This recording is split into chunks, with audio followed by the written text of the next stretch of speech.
Hey, what's up YouTube? Welcome to my video about this Chinese short sword. All right, the blade length on this is 21 inches. As you see, it's got a ring pommel. That's a rosewood scabbard. Got this on Amazon. The price was $108 plus $5 shipping. It's made in a traditional forge in a region of China that's well known historically for making swords. There you see the grip wrap there. It is high carbon steel. It came, I would say, medium sharp. I did sharpen one of the edges to make the cutting smoother and easier.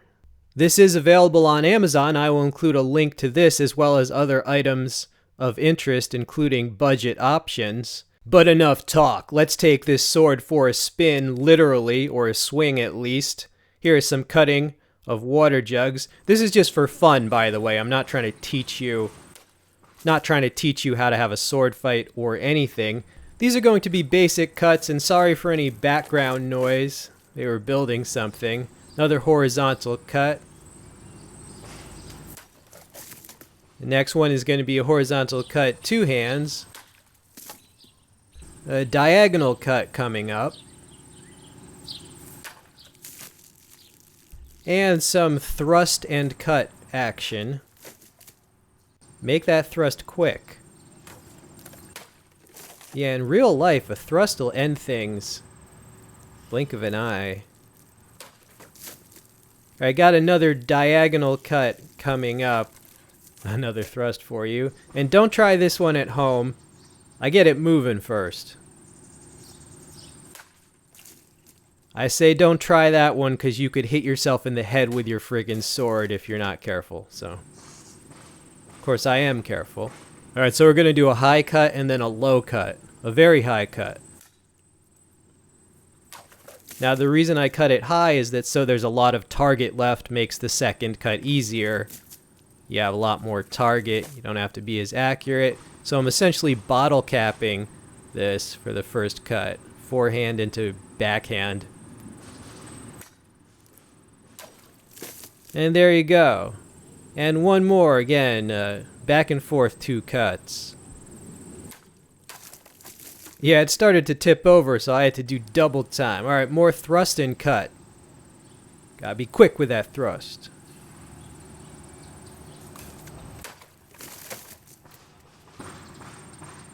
And yet more thrust and cut.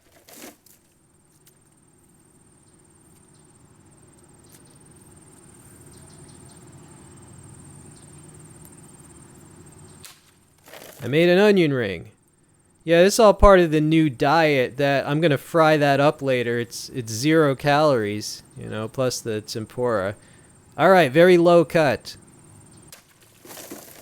I didn't think that would work, but apparently I was very warmed up. All right, last one. And there you go. I love when the top part comes to rest on the bottom part. That, as a cutter, that's, you know, that's just icing on the cake. All right, and bowing to you, respect.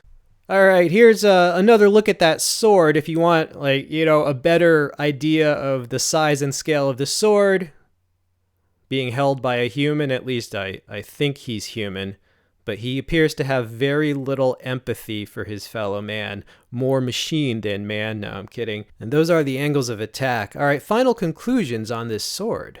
So what do I think of this sword? Should you buy it? Hell yeah, you should buy it. What are you waiting for? You got to live your life, man. I mean, who doesn't need a Chinese short sword? Now, it's an okay sword for the price. I mean, $108. It's been a long time since I've actually been into swords. I used to be really into them like 8-9 years ago. And but it got it got too expensive, like trying to collect swords with all the other things you would want to collect, like folding knives, fixed blade knives, multi-tools, so forth. So I got out of swords, but I recently was checking them out again, and I found out that since about 8 years ago, there's actually a lot more and better swords available these days.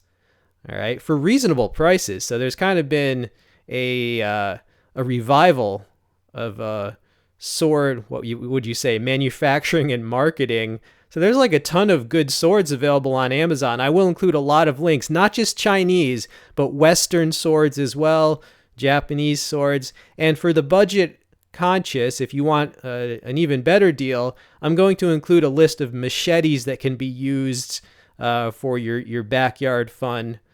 Machetes that can stand in for swords. So definitely check out those links in the text description box. And they do support the channel.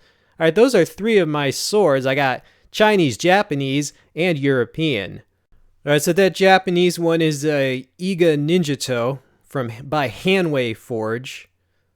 And above that is a small sword, which is kind of a shorter relative of a rapier. Now, I'm not that tall, so I actually like the short swords a little better, just in terms of they're easier to maneuver and manipulate. And also, in the modern world, when we're not really on wide open battlefields anymore, where you would have, cavalry charges and spears, right? So the shorter swords are a bit more practical, I feel, in most situations in the modern world. Not that I would ever harm a fellow soul with any of these, of course. So, are swords a cool hobby? Should you get into them? Should you research the history of swords? Should you watch every video? Should you have strong opinions on the techniques and designs?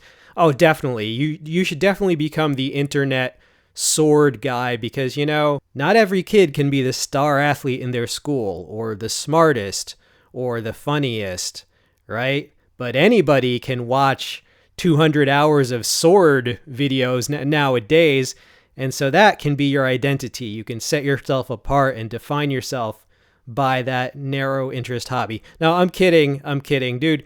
Try to be more well-rounded. One of the reasons I was not into swords for a while is because it got a little too crazy with people like wanting to argue with each other about, what's the best sword, and who, as long as you enjoy the hobby, it doesn't matter, right? So yeah, but now I'm back because it doesn't really matter why everyone else is into swords. As long as I enjoy the hobby, I'm not going to let them ruin my enjoyment, and you shouldn't either.